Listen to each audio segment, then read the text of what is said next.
Durant plus de 5000 ans, la mère Afrique régnait en souveraine sur le monde. D'elle coulait la source du savoir et des richesses. Elle faisait des enfants forts, grands et souverains. Mais toute époque a une fin, et aujourd'hui, nous vivons cette fin. Ouvrez les yeux et éveillez votre esprit, car résonne au loin le message d'un Djeli. L'Afrique va mal, nos traditions disparaissent au profit de la mode occidentale. Il est aujourd'hui plus facile d'être en tenue légère dans des endroits administratifs que de porter une tenue kita. Et cela, personne n'en parle. Notre identité est gommée. Nos institutions sont dirigées par des personnes sans grande valeur, prêtes à bafouer la colonne vertébrale de nos lois pour leurs propres ambitions, et personne n'ose se lever contre eux.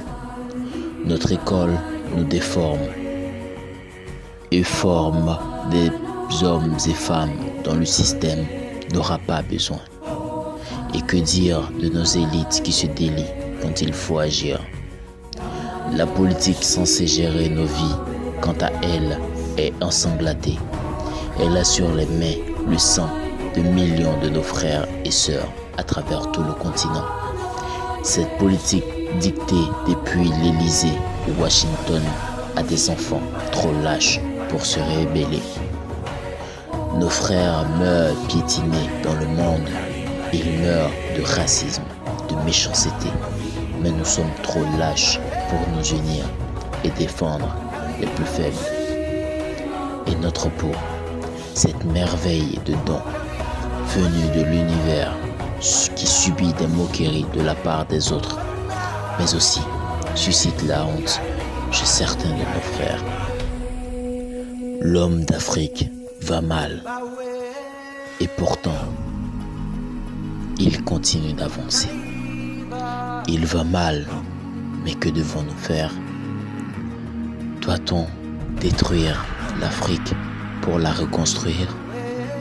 Doit-on accepter de ne plus être africain? Que doit-on faire? Doit-on renier nos origines? Notre terre va mal et nous aussi allons mal. Que devons-nous faire? Comme le disait Kwame Nkrumah, ici et maintenant est né un nouvel Africain. Ici et maintenant doit naître ce nouvel Africain.